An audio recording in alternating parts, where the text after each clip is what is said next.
So in this session, we are going to talk about the numbers, operators, and variables. If I just enter 2 here, for example, and press Shift Enter, it will return us 2. And I can say, for example, 2 plus for 5, it will return us 7. We can do it 4 plus 8, for example, 12, very easy. And then we can use subtraction like, for example, 8 minus 6, it will return us 2. 6 minus 10, it will return us minus 4. And 4.5, for example, minus 5.8, the result would be a float. It would be 0.7. Then for multiplication, we can say 8 multiplied by 7, 56. The multiplication is very easy. It's like that. And we can say, for example, 8 divided by 2 for division. It returns us 4. But for example, 8 divided by 3, it would be 2.66. This is how the operators works. And we can say, for example, 2 powered by with these two signs. For example, 4, it will return as 16. 2 powered by 4 would be 16. 2 powered by 10, it would be 10, 24. This is how the operators work. But we can define variables. Instead of just using the numbers like that, we can say, for example, t is equal 5 and k is equal 4.2.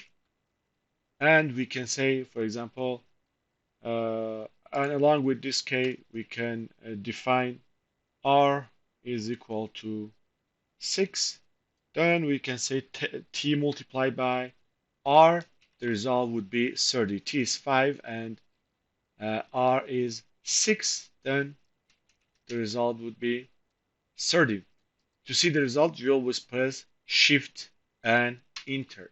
But it's very important to notice that in Python, data types are dynamic. It means we do not define what data types, for example, T has here. In C++ or MQL9, we usually say, for example, int T is equal 4, or we say, for example, double K is equal 4.16. This is how we are doing it in C++. But here it is different. We don't need to define the data type for the variables. When we define it, for example, like that, T is equal 5, if we just check it with type T, like that, it will return as integer. If, for example, I do it for K, it will tell us that it is a float, and it automatically, when this variable get its value, the Python interpreter automatically give this variable a data type. This is how it works. It is the same for strings too. For example, I can say name1 is equal to string. We do these two signs for strings, but we can use even one sign too.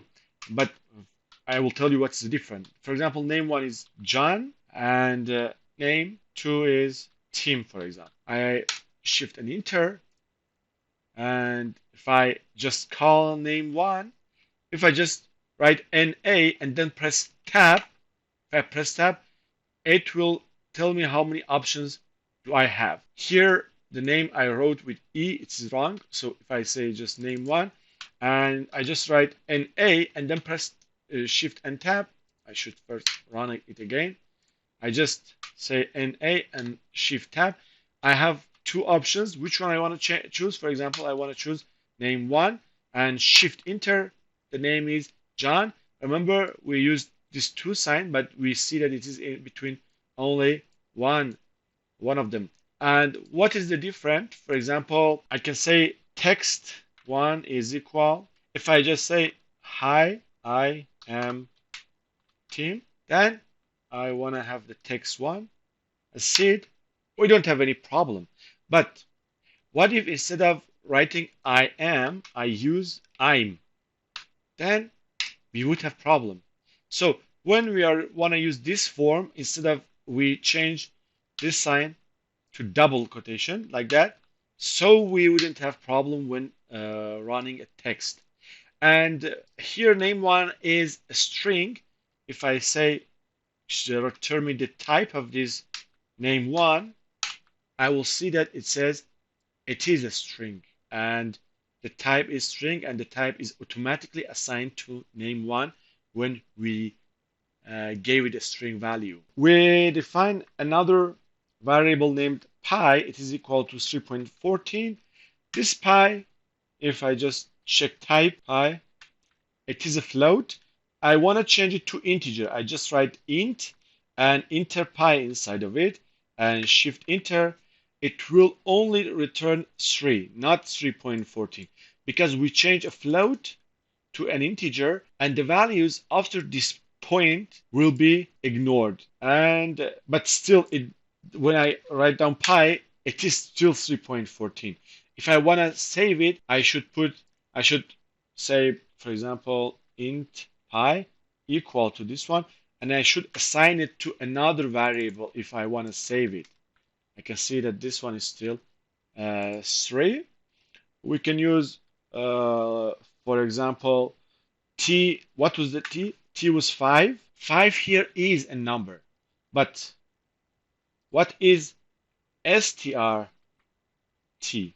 I want to change it to string. Now, it is not a number. It's a string, but it is a sign like 5. It's a string. And we can use print to print variables too. For example, if I just print pi, it shows me 3.14.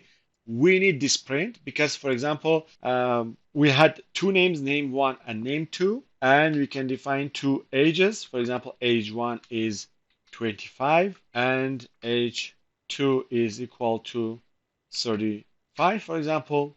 I press shift and enter. Now I want to print a text like my name is, for example, Tim, and I am 35. How do I do that? I say print. There is two ways to do that. Both of them are with a string. The first one is just like my name is curly braces space and I am curly braces, and then at the end we say dot format, and in the format we for the first curly braces we say enter name2, and for the second one enter age 2. This is how it works.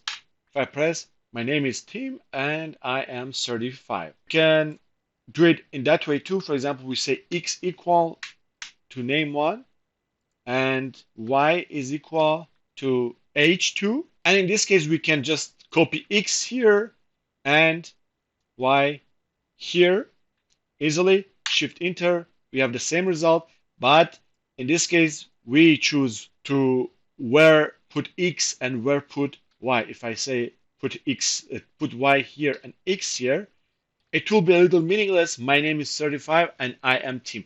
But I just want to show you that in this case, we are the one who choose which curly brackets is for x and which one is for y. And we have full control on these curly braces. But we can use it in another way, and we can say print if my name is name1, for example, and I am, again, curly braces, age 1. Shift enter. It's still the same. Instead of using dot format at the end, we just put an F at the beginning, and it will return the same result. We almost covered everything, but here I just forget something, that we defined power, but there is another operator named mod. If, for example, I want to have mod of 10 divided by 3, 10 mod 3.